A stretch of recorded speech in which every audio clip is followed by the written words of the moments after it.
نصرکم اللہ، بہت دعائیں دی۔ تو عبداللہ بن مسعود رضی اللہ تعالیٰ عنہ نے پوچھا یا رسول اللہ، لگتا ہے جیسے جانے کا وقت ہے، تو آپ کو غسل کون دے گا؟ تو آپ نے فرمایا میرے اہل بیت۔ آپ کو کفن کون دے گا؟ کہا میرے اہل بیت۔ آپ کا جنازہ کون پڑھے گا؟ تو آپ رونے لگے۔ تو آپ نے فرمایا جب تم مجھے غسل دے دو تو سب نکل جانا، سب سے پہلے میرے دو وزیر جبریل و میکائیل آئیں گے اور وہ میرے اوپر درود و سلام پڑھیں گے۔ ہمارے نبی کا جنازہ ایسے نہیں ہوا اللہ اکبر اور پیچھے صفیں، آپ کی چارپائی کے پاس آ کر صحابہ کھڑے ہو جاتے تھے، وہ میں ابھی بتاتا ہوں۔ تو آپ نے فرمایا سب سے پہلے جبریل و میکائیل آ کر میرے اوپر درود و سلام پڑھیں گے، پھر اس کے بعد ساتوں آسمان کے فرشتے باری باری آئیں گے۔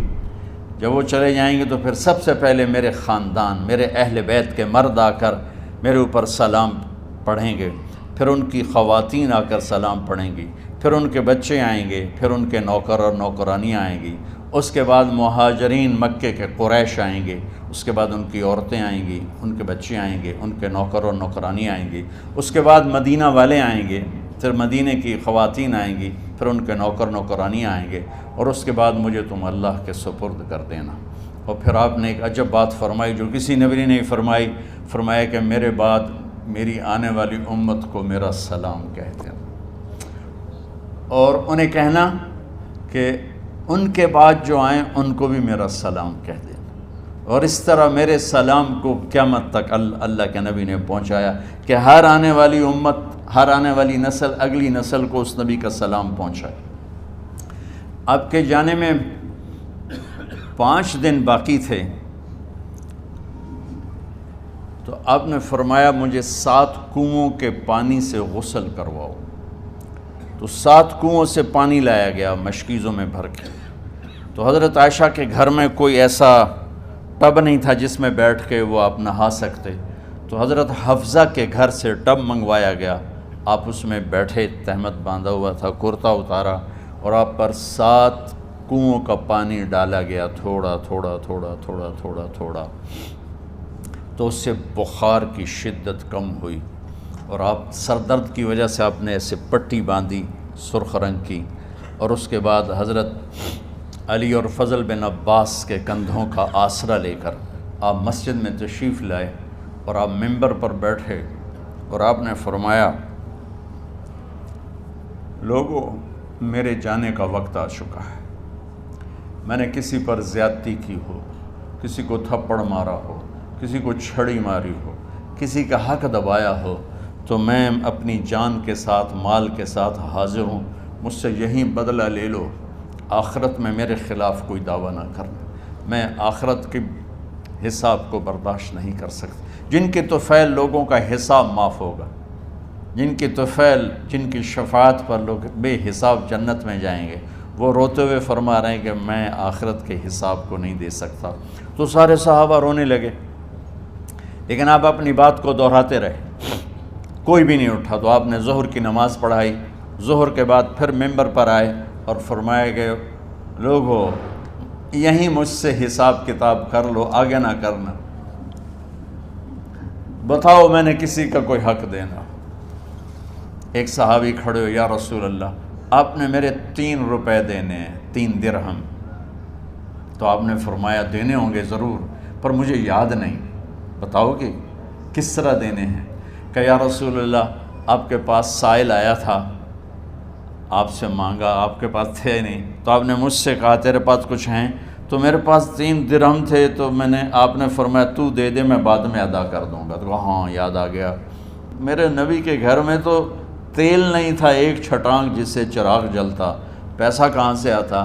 تو آپ کے سامنے آپ کے کزن فضل بن عباس کھڑے تھے، آپ نے فرمایا فضل میرا قرضہ ذمہ لیتے ہو؟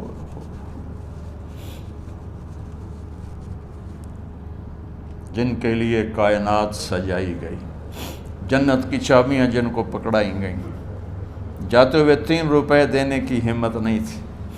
کہا فضل میرا قرضہ ذمہ لیتے ہو؟ کہا جی یا رسول میں اپنے ذمہ لیتا ہوں۔ کا اس سے لے لینا۔ آپ گھر تشریف لے گئے، نماز کے لیے آتے تھے، پڑھاتے تھے۔ جمعرات کو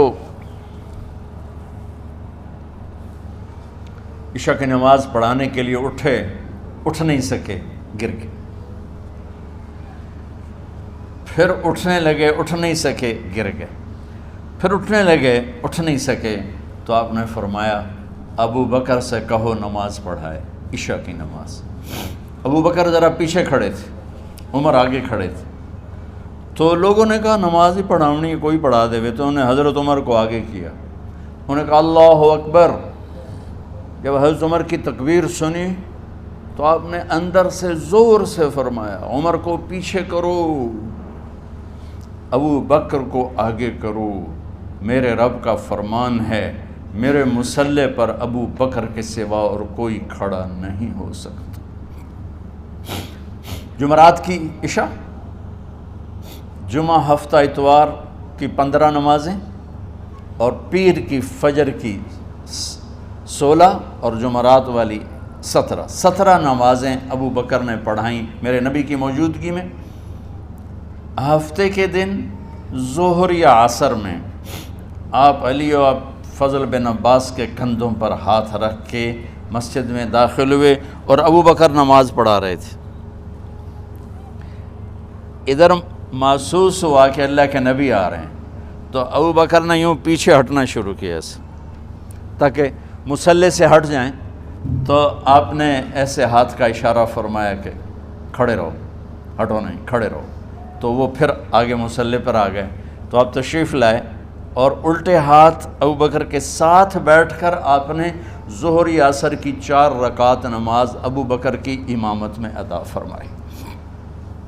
یہ آپ کی آخری نماز تھی مسجد کے اندر امت کے ساتھ اور تشریف لے کے۔ جمعہ کا دن تھا، جبریل آئے، یا رسول اللہ مجھے اللہ نے بھیجا ہے کہ جاؤ میرے محبوب کا حال پوچھ کے آؤ۔ اللہ اکبر۔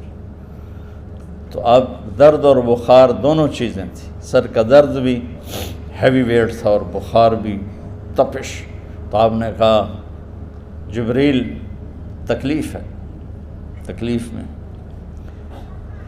ہفتے کا دن پھر جبریل آئے، یا رسول اللہ مجھے اللہ نے بھیجا ہے کہ جاؤ میرے محبوب کا حال پوچھ کے آؤ۔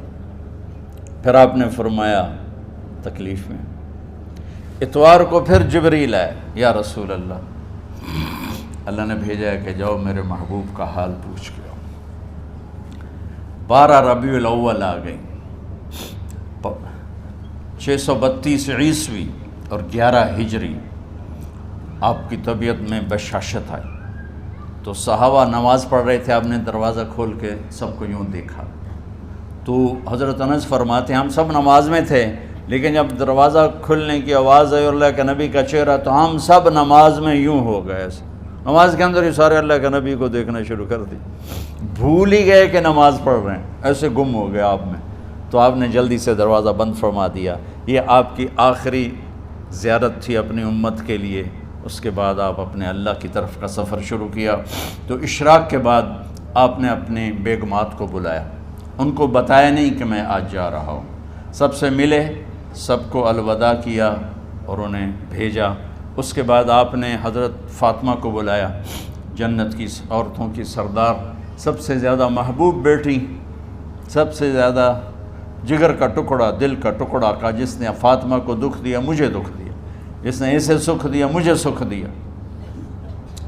ہاں، ان کو قریب کا، بیٹی قریب ہو، تو ان کے کان میں کہا میں جا رہا۔